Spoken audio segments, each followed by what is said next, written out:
அடுத்தது கிரனைட் கொள்ளை. கொள்ளையோ கொள்ளை. கிருஷ்ணகிரி என்றாலே அது கிரனைட் கொள்ளை, சாதாரண கொள்ளை கிடையாது. அதில் எவ்வளோ பிடிச்சி ஏதோ பிடிச்சாங்களா, இவங்க ஆட்சிக்கு வந்து பிடிச்சாங்களாம். பிடிச்சி எவ்வளோ அபராதம் கொடுத்தாங்க தெரியுமா? 321 கோடியாம் அபராதம். எதுக்கு?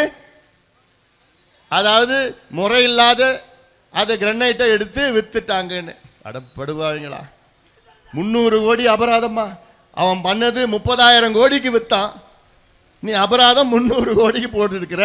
அந்த 300 கோடியும் இன்னைக்கு எவ்வளோ தெரியுமா கட்டியிருக்கிறாங்க? ஃபைன் கட்டியிருக்கிறாங்க 20 லட்சம். அந்த 300 கோடி கட்டுறதுக்கு 321 கோடி கட்டுறதுக்கு அவங்க தவணை முறையில் கட்டலாமா? இஎம்ஐயில் கட்டுவானுங்க போல இருக்குது. அடுத்தது எது?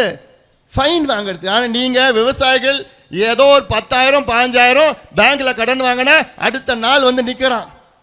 எதுக்கு நிற்கிறான்? கட்டு, இல்லை உன் டிராக்டர் எடுத்துட்டு போறேன், இல்லை வீடு ஜப்தி பண்றேன், இல்லை உடைமைகளை எடுத்துட்டு போறேன்னு பேங்க்காரன் நிற்கிறான். ஆனால் இங்க கொள்ளையோ கொள்ளை 30,000 கோடிக்கு மேல கொள்ளடிச்சுக்கிட்டு அவனுக்கு 321 கோடி ஃபைனை போட்டு அந்த 320 கோடி நீங்க எப்போ வேணா கட்டிக்கும்.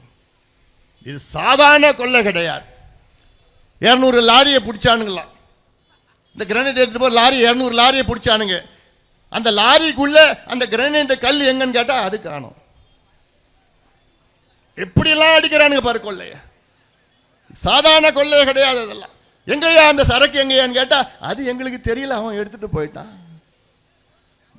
அதனால இதெல்லாம் நான் இன்னும் நிறைய இருக்கு, இதில் நிறைய இருக்கு. இந்த திமுகவே கம்பெனி ஆட்சி நடக்குது. இங்க திமுகவே ஒரு கம்பெனி. இப்போ எதிர்க்க அண்ணா சிலை இருக்குது. அண்ணாவுடைய சிலை நான் நடைபயணத்தை வரப்போ அவருக்கு ஒரு வணக்கம் வச்சு தான் வந்தேன். அண்ணா மீது எனக்கு நிறைய மரியாதை இருக்கு. ஆனால் அப்படிப்பட்ட அண்ணா அவர்கள் பேர் சொல்வதற்கு கூட திமுகவுக்கு தகுதி கிடையாதுயா. தகுதி கிடையாது. தகுதி இழந்து விட்டீர்கள்.